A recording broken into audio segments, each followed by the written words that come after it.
We're on our last class for the Face-to-Face with Jesus study that we've been doing. And we think about what we've been examining, of course, is these ideas or these moments where Jesus comes face-to-face with different people, different followers. Some are not followers. And we learn a great deal about how Jesus deals with people just through these personal interactions. And of course, the invitation of John, I believe, is that we put ourselves in those encounters, that we see something of ourselves in these men and women that Jesus comes in contact with. And as we do that, we kind of get a sense of how would Jesus interact with me? You know, am I living up to the measure which Jesus wants to see in me? Are there things that I need to be doing? Would he chastise me? Would he praise me? Would he rebuke me? What would Jesus say to me? We might ask that question. And I think that's an important part of our own spiritual and personal growth is to identify those moments. Last time we met, it does seem like we're kind of hit and miss these last few weeks, but last time we met, we talked about Jesus face-to-face with Pontius Pilate. And in that moment, Jesus not only came face-to-face with Pilate, but Pilate was a representative of Rome. And so Jesus, in a sense, came face-to-face with Rome. And here's Pilate in an attempt to disgrace Jesus before the riotous crowd and to alleviate his own culpability in the death of what Pilate saw was an obviously innocent man.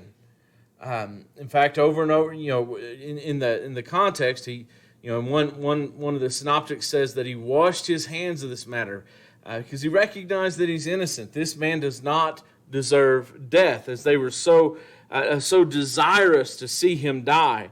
And so he is trying to relieve his own culpability in the death of Jesus, but at the same time, he puts him before the crowd and makes the great statement, "Behold the man."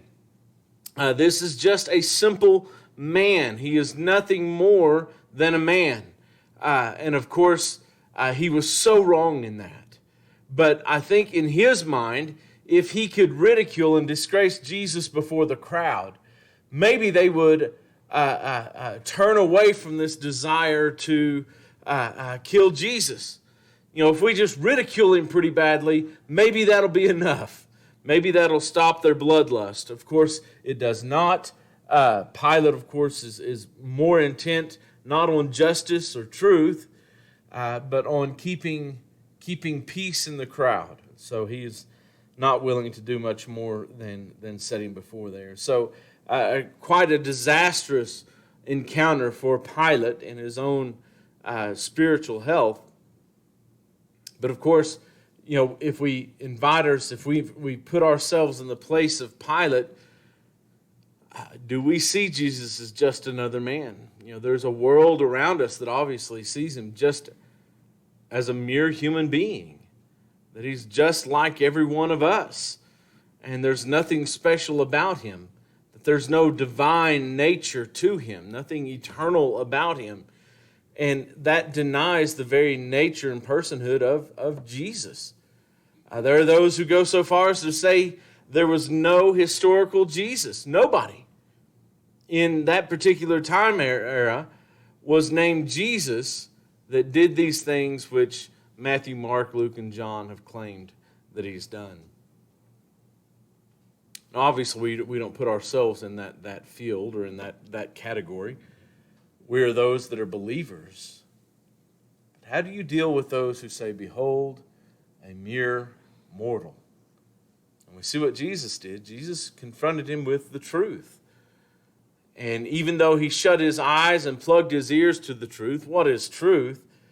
It was still there for Pilate to have an opportunity, at least, to accept or to listen, to give at least a little bit of thought to what Jesus was saying, but it never occurred to him to do so. Tonight we're going to turn to John chapter 20. It's the last of our encounters that we're going to be doing, and again, we could have done a few more. Obviously, there's an encounter in chapter 21 with Peter that is pretty phenomenal as well. We could have dealt with Mary and Martha in chapter 11, Lazarus, those encounters.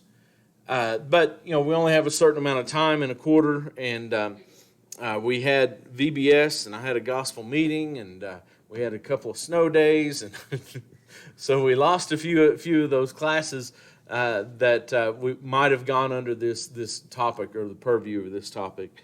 But tonight we're going to turn to John chapter 20, and we're going to look at the great confession of Thomas, or what we often hear him called Doubting Thomas. And the entire account, we're going to go back to chapter 20, about verse 19. After Jesus is already resurrected and the tomb is found empty in chapter 20, verses 1 and 2, the women go and tell the disciples, and it says that Peter and John race to the tomb. John gets there a little faster than Peter, but refuses to go in, most likely out of deference to Peter, who is kind of the leader of the group. Peter comes in without hesitation, runs into the tomb, and of course they witness the clothing that is empty. And even the face napkin that was wrapped around his face is not here anymore. It has been folded and set to the side. John, of course, stores these things up in his heart, and faith is building, confidence in what has happened is building within his own heart in those moments. After they leave, of course, Mary Magdalene is still at the tomb, and she's weeping. The angel appears to her. Why are you weeping?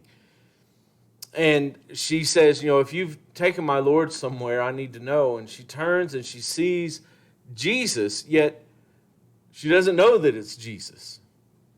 She assumes him to be a gardener. If you've taken him, tell me where. Of course, he asks the same question, why are you weeping? In Jesus' mind, and I think as we read the Gospels, we see the evidence. We see the hints and the clues and the lessons.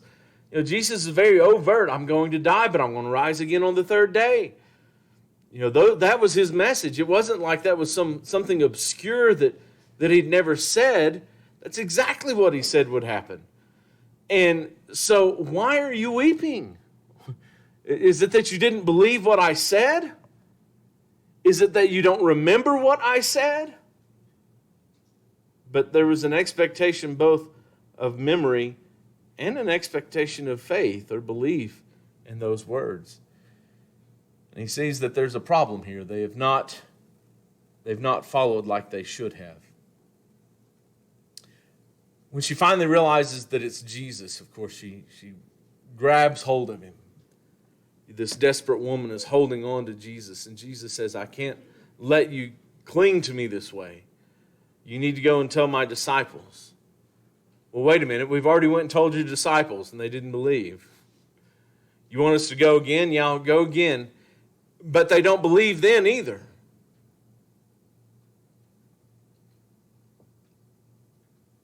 They're upbraided when Jesus appears to them in an upper room. It's interesting that even here they don't believe. On the same day, we can go to Luke chapter 24, and on the road to Emmaus, these men who their eyes are open, first thing they do is run back to Jerusalem and tell the story. And yet, despite these rumors of the resurrection, we see that there's still some disbelief.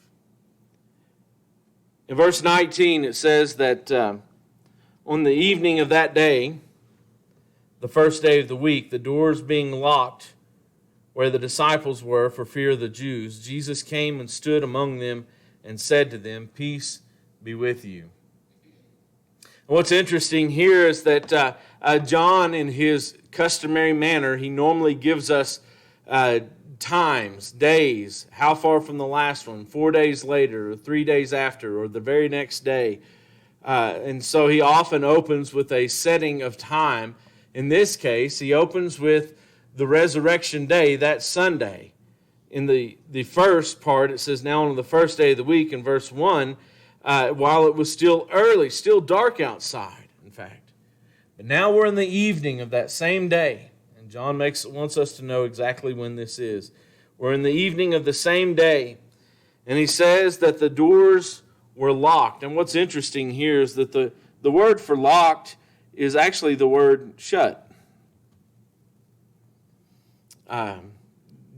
It's used in Matthew 25 when the 5 foolish virgins come back from buying oil and they're ready to go into the feast, and what has happened? The door was shut. It talks about the same word is used to translate in the Old Testament when the heavens are shut up from rain. There is no inherent meaning within this word to mean lock. It simply means to shut. But I think the context indicates that this is the idea of shut hard or shut and sealed or shut and locked. Because the context is, it says they were what? They're afraid. What do they fear? The Jews. Probably not all Jews, more likely the Jewish leaders, which are often referred to as Jews in all the Gospels. Sometimes it refers simply to all the Jewish leaders, the scribes, the chief priests, the Pharisees, or the Sadducees, and simply refers to them as Jews. We know that many Jews believed on him, and yet some were afraid to confess. Some did confess. Some were fickle, believed and then disbelieved, and believed and disbelieved. So we see that in the text of the Bible. But here there's a great fear. When I think about the fear that is happening here, I'm reminded of Matthew 28. When he says, about verse 11 and following, that after Jesus' body is missing from the tomb, the guards go and tell it. And there's a deal struck between the leaders and the guards. What are the guards supposed to do? Keep it quiet, covered up, right? Now, in a cover-up, if you're going to cover something up this way or try to change the narrative or the result of the narrative, you can't just tell part of the people that are involved, right? You've got to control the narrative from everybody that is involved, right? So we can tell the guards, lie about what happened, but you still have the problem of the disciples of Jesus who may not know exactly what happened yet, but they know they didn't take the body, and the guards are saying that they did take the body.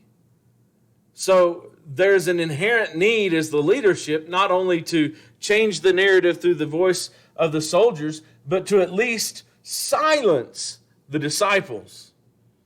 Now there's several ways they can do that. They can capture them and put them in prison. They can hold them under lock and key. They could kill them. Maybe not kill them, but cut out their tongues where they can't communicate. I mean, there's several things here, but the whole idea is that anything they would do to silence the disciples would be, at the very least, unpleasant. And so they're afraid. They fear the Jews. They fear this leadership contingent that is coming after them. We've already mentioned these resurrection reports, those of the women, the first part of John 20. Then, of course, Peter and John. And then Mary of Magdalene. And then the road to Emmaus. These are the resurrection reports that are coming back to them. So these reports are already swirling around, and no doubt they have heard them. Peter and John definitely know the tomb was empty. They were there, they saw it. John has a boiling confidence after seeing not just an empty tomb, but seeing what? You remember what he saw that made him believe? It was the clothes. It's the clothes. Because those clothes reveal a mystery about what is happening. Look, if the disciples came and stole the body, Why would they take the clothes off of him?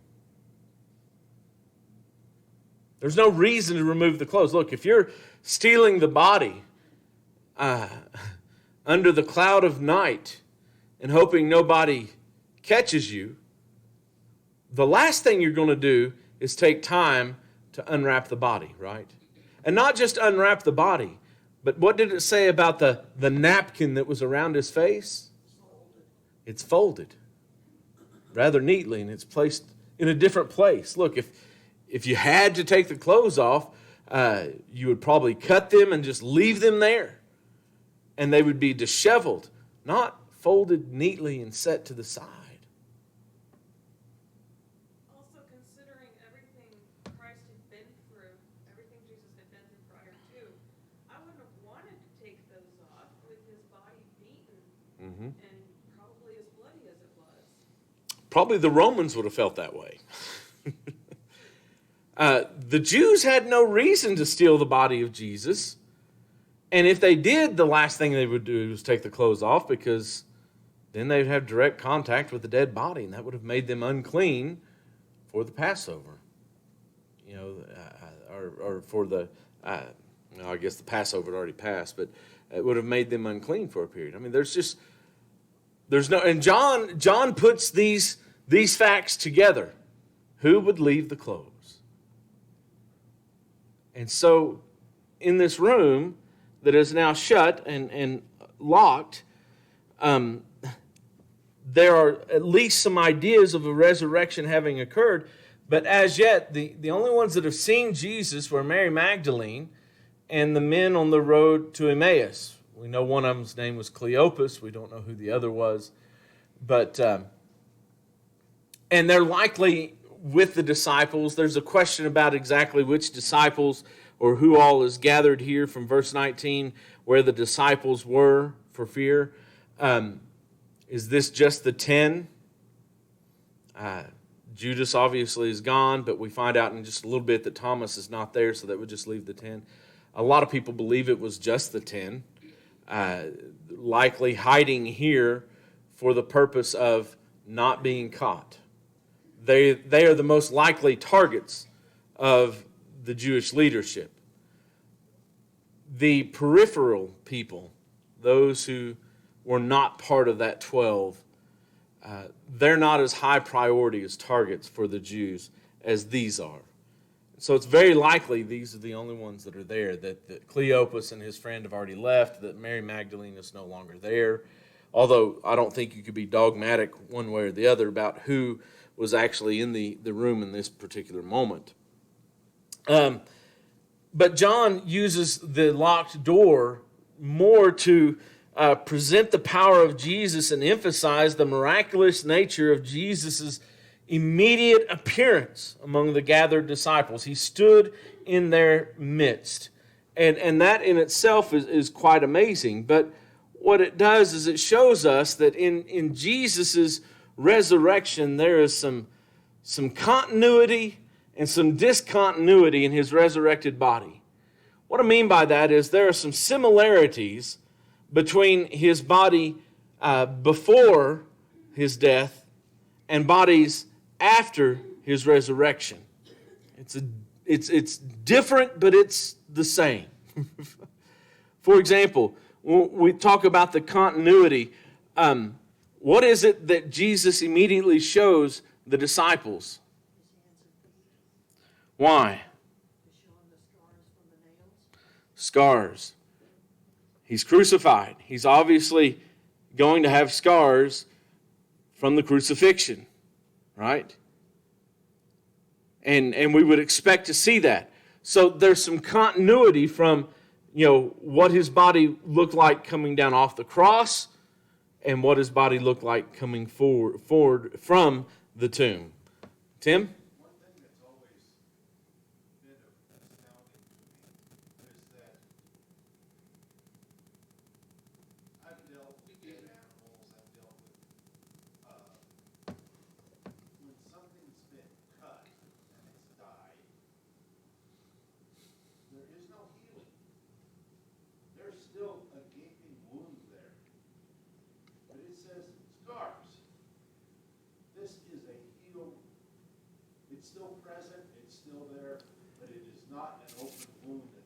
I think, I want to go back and check this. I didn't actually look at this, but I believe the word is marks. We use scars because that's what we anticipate. I don't know that it's not still a gaping mark. Because what he tells them is look, or he shows them the marks on his hands and side. And we translate it as scars because of what has happened. There's a trauma there. I don't know that there's any healing has occurred. Because he does tell Thomas in a moment to thrust your hand in my side, which would indicate that it's still open. Mark? Okay, the imprint or the mark. But the idea is still there. Even if it's starting to heal, it can still be seen. But I'm not sure that it was really starting to heal. I think it was still open. And so he bore the scars. He also bore a physical resemblance, meaning that he still looked like Jesus. I think I misspelled that. There we go. He still looked like Jesus. He was identifiable. When he stood in their midst, they knew that that's who he was. He walked just like a man walked, right? He walked on the road to Emmaus, with the disciples. He's not some disembodied spirit just floating above the ground.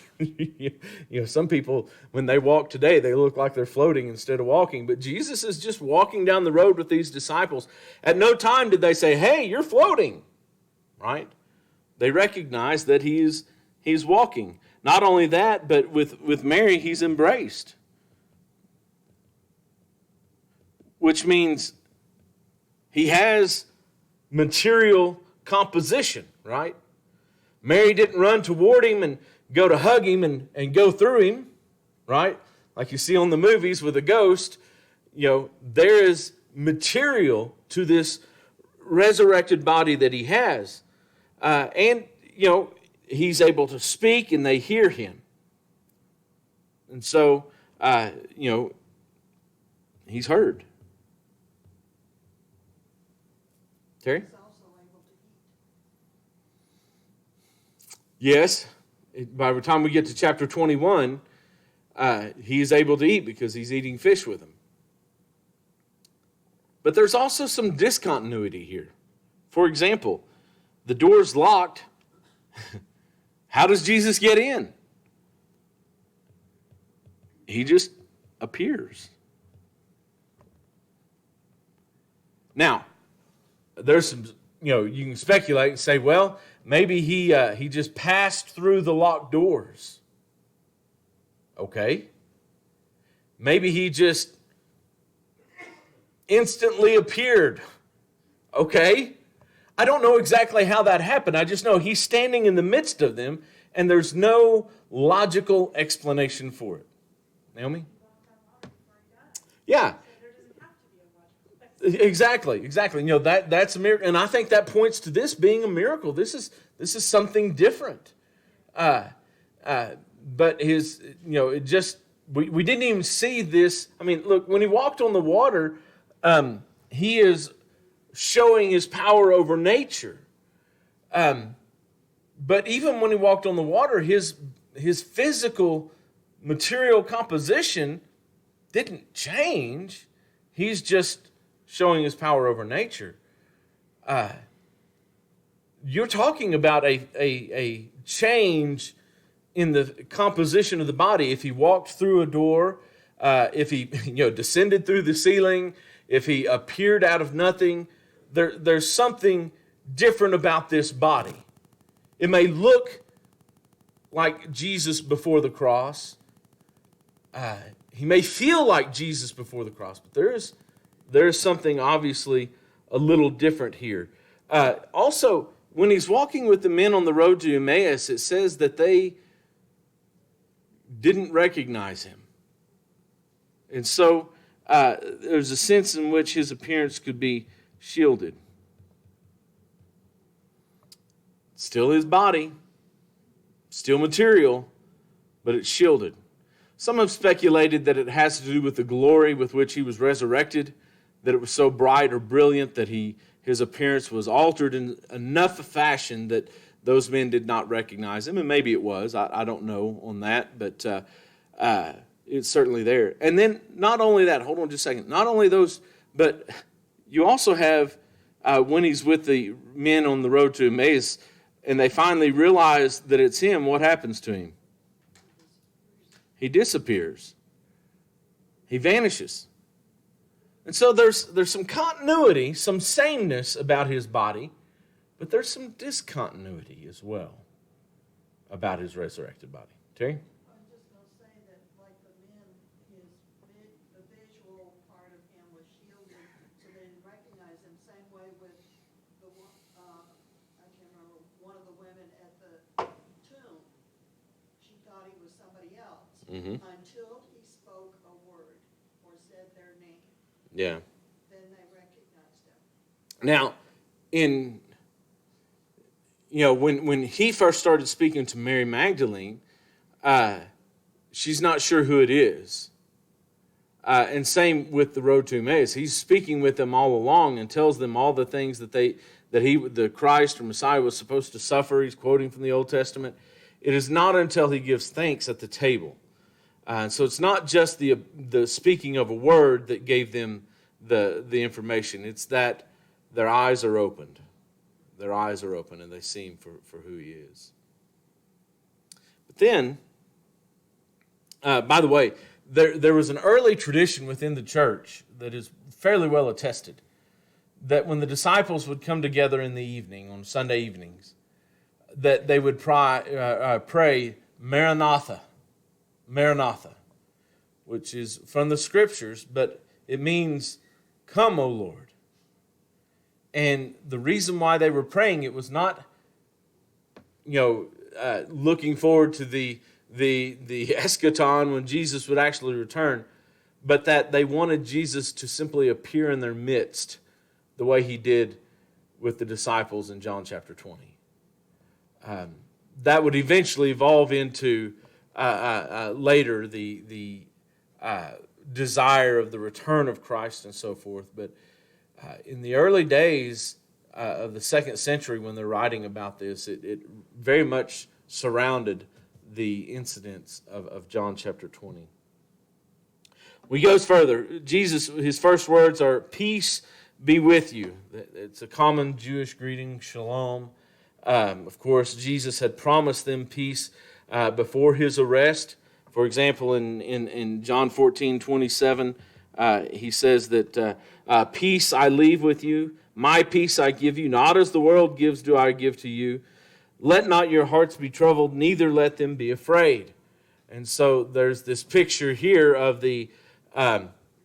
Jesus is promising in this last moments with his disciples before his arrest, I'm going to leave you with peace. So he's not just coming with a common Jewish greeting, hey, peace be with you. I think Jesus is saying, I'm bringing to fruition that promise that I gave you. Also, the same thing basically is stated in chapter 16, verse 33. I have said these things to you, that in me you may have peace. In the world you will have tribulation, but take heart, I will overcome the world. I'll overcome everything that the world has done. D.A. Carson says that shalom was also the embracing term used to denote the unqualified well-being that would be characterized in the people of God once the eschatological kingdom had dawned. In other words, when the kingdom of God arrived, the Jews were looking for peace in the kingdom. Well, Jesus said, I'm not going to eat this meal with you again until I eat it with you in the kingdom. And of course, we know the kingdom would come in the preaching of the gospel in Acts chapter 2. Regardless of when the Jews thought it would come, or if it hadn't come, they were expecting peace in that kingdom. It was a kingdom of peace. And so when Jesus comes and speaks to them peace, it's also that peace of the kingdom. I think also the concept of peace very much denotes the peace with God through the penal sacrifice of Christ on the cross. It's as if Jesus is saying, now true peace has come to you. Up to this point, there was a remembrance of sin, right? Until the perfect sacrifice in Christ was made. But now, at that perfect sacrifice, there is this opportunity for true peace. That's not to say the peace offerings had no purpose under the Old Testament system, but there was a remembrance of those things. But not anymore. Peace be unto you. And Jesus offered to them his hand, and Luke says his hand and feet. Mark and Matthew don't mention it at all. So only Luke and John make reference to this. But John, he doesn't say hand and feet. He says hand and side. Now, imagine being in the first century and seeing crucifixions. What kind of scars would you expect a crucified victim to have? The hands and the feet. That's right. If the Romans did anything else to the body in order to speed death, what did they do? They broke the legs. Why would they? And of course, they would only do that to speed the death, which generally the Romans didn't want to do. You've got to understand, Roman crucifixion was a science that had come down to, let's keep them alive as long as possible and in as much pain as possible so that they will be a lengthy example to all who pass by. You know, they didn't want them to die immediately.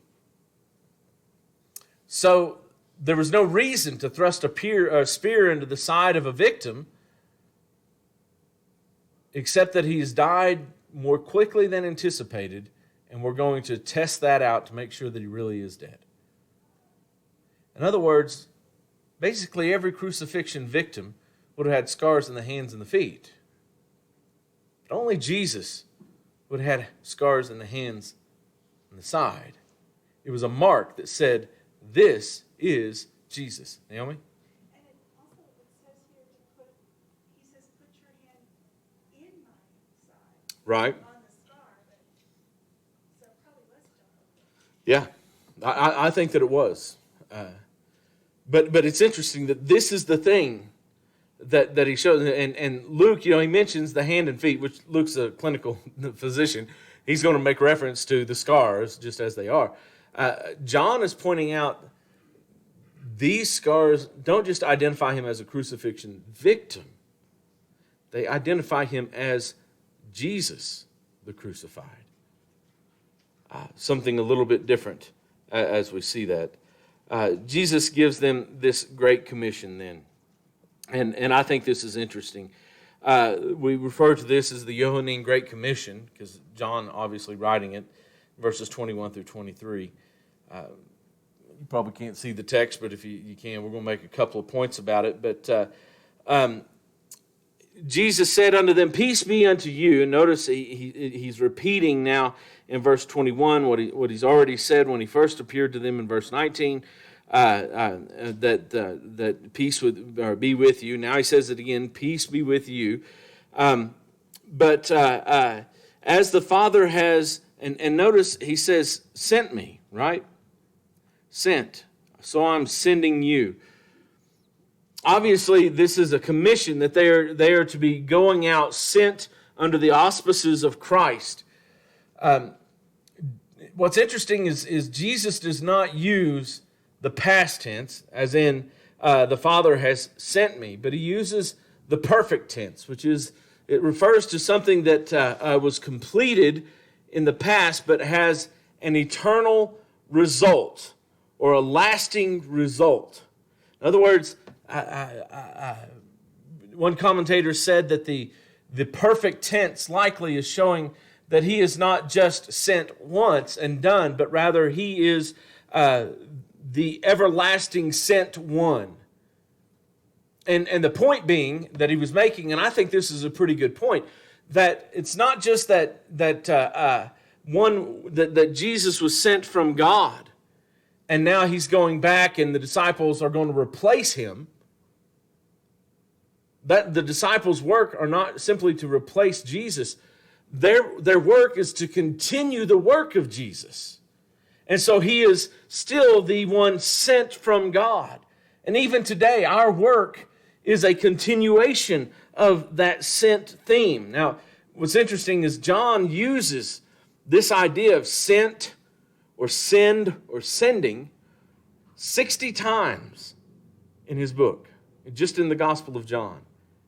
It's one of those motifs that runs throughout.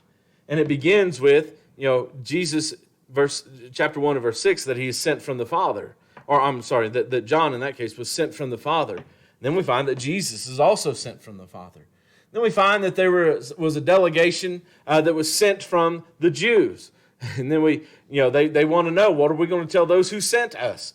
And so over and over we see this idea of sent, sent, sent.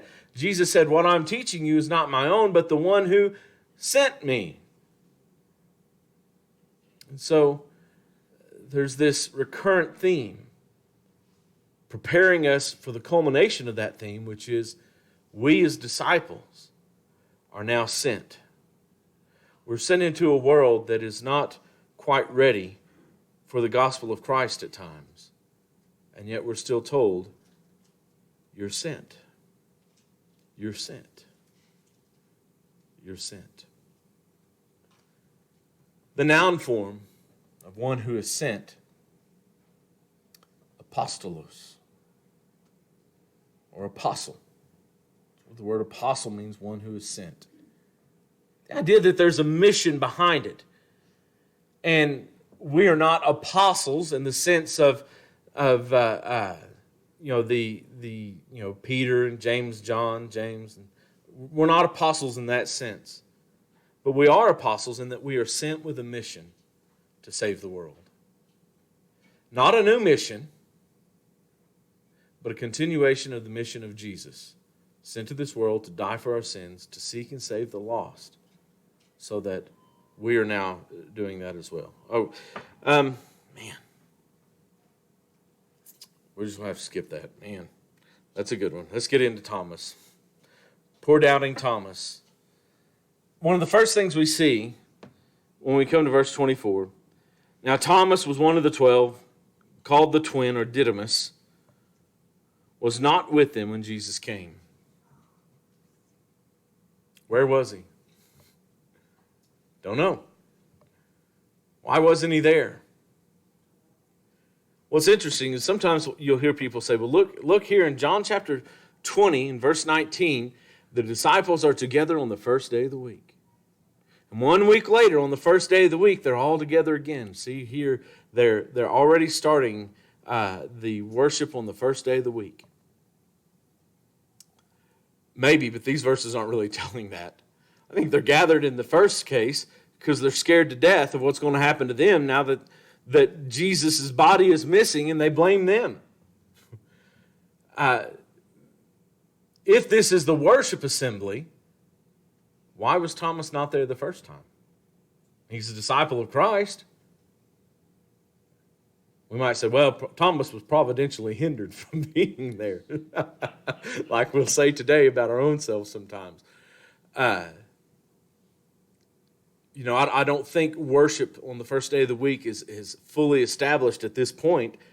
Now, they continued steadfastly after the teaching in Acts chapter 2, but there's this period of upheaval between the resurrection and Pentecost, these 50 days. And I don't know exactly everything that's going on, but they happen to be together now again, the first day of the week. I do think what's interesting is John uses the first day of the week.